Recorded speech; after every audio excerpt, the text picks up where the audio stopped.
Hi everyone, BritSimon here. I have an important topic to discuss with you today. I really think that you need to understand about healthcare insurance and the costs of healthcare in the USA. What has prompted this video is this message I got yesterday. I think I got it too late to be of help to this person, but Pat contacted me through my blog and said that they had arrived in Massachusetts on Saturday. This message came to me Tuesday. So they've been in the country 3 or 4 days. Unfortunately, our 1-year-old child isn't feeling too well and needs medical attention. We don't have an SSN yet, and we do not have any insurance yet. With knowledge from your videos, I understood that going to the ER can be super expensive. Please advise what options are available.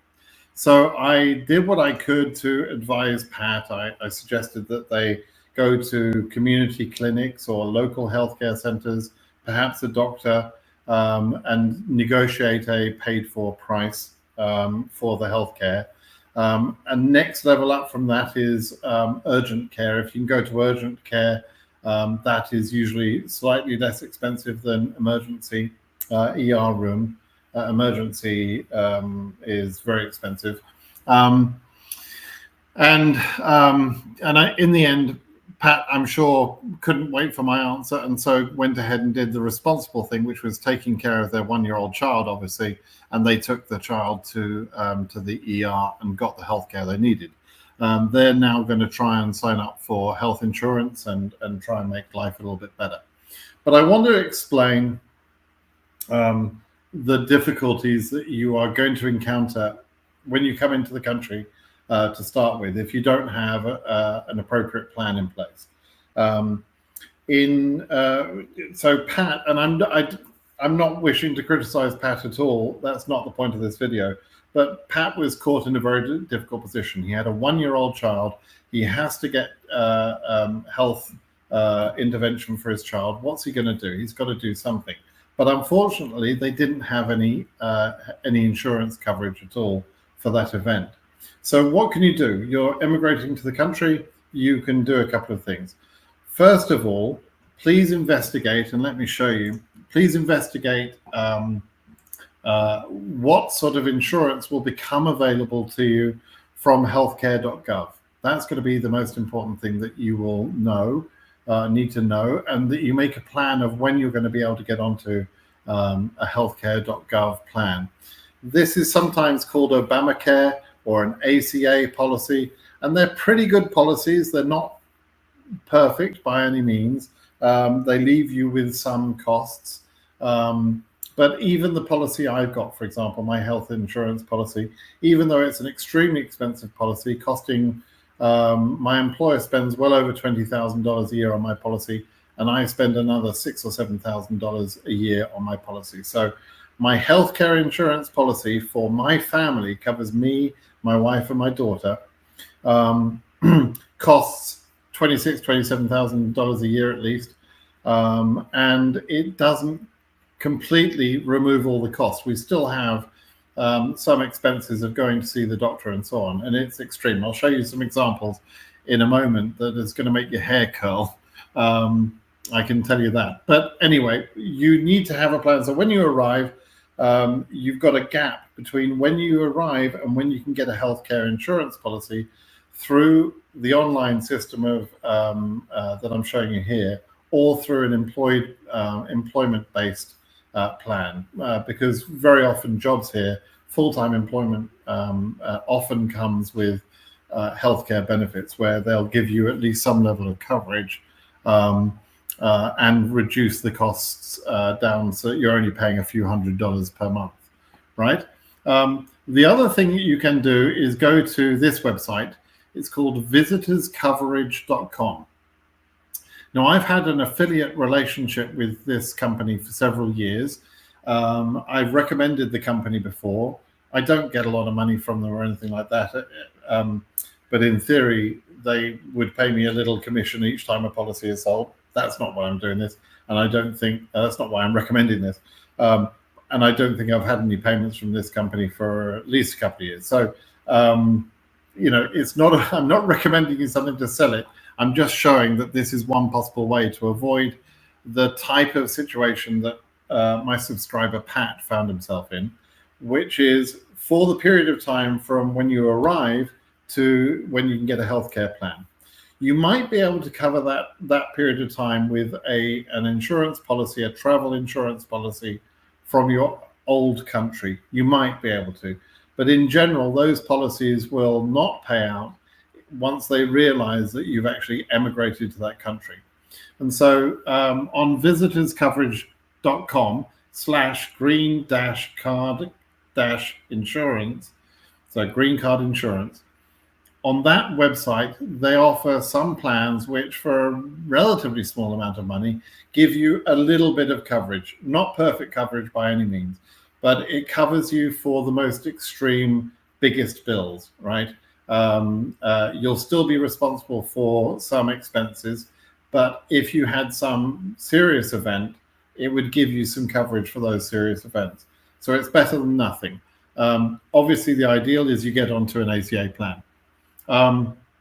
Once you're on a health insurance policy, a work-based plan. Now, I mentioned I have the most expensive one I could find through my employer.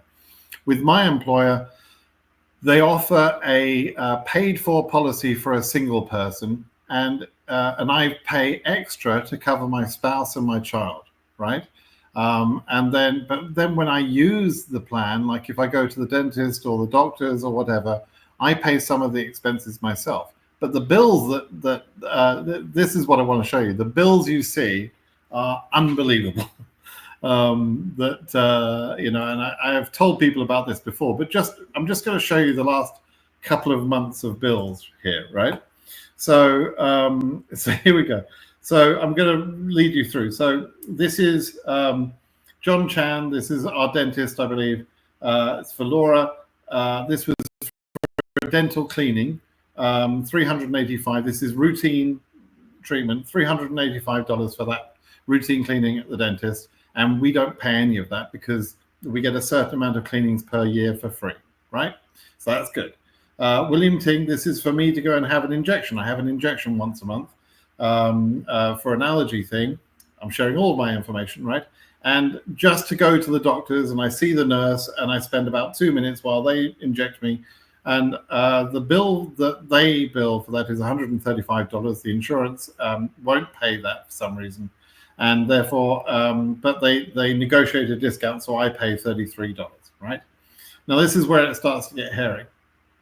My daughter she's 16 years old. She's had tonsillitis a number of times.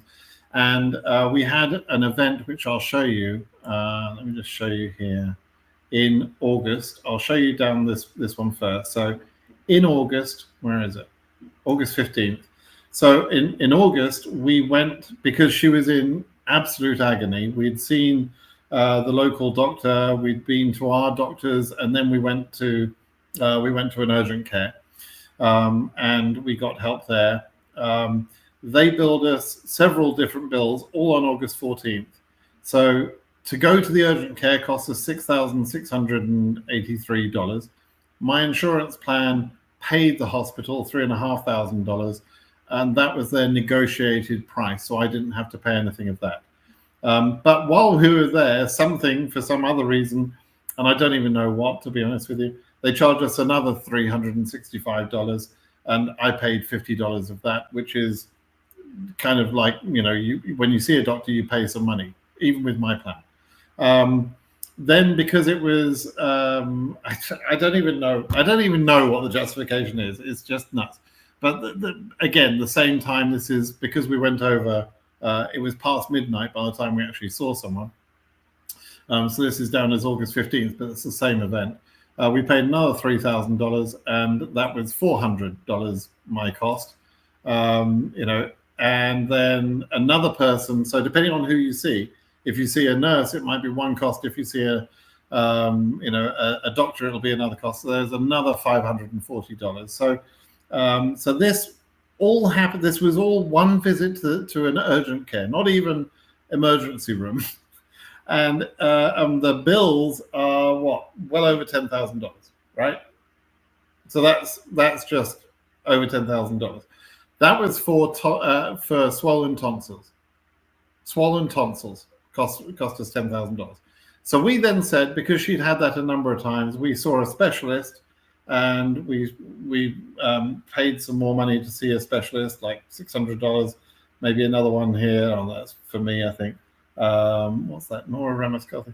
That's a that's that $947. That one there. That's for an ingrowing toenail for me.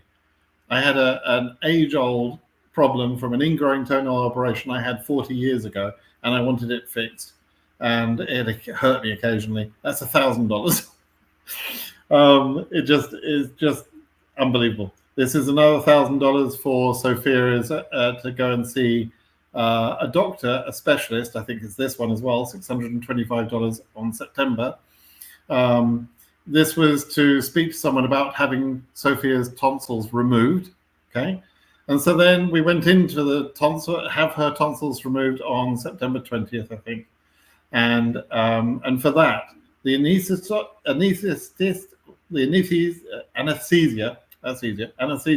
cost us $2,000, $1,920. Somebody else, a person called Donovan Hare, who don't know who the hell Donovan Hare is, at that same visit charged us $165. That $300, that's me going back to see the chiropodist, whatever.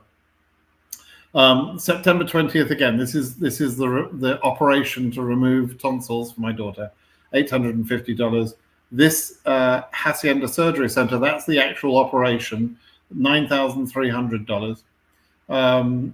And you can see I pay amounts, $100 here, $40 there, sometimes nothing.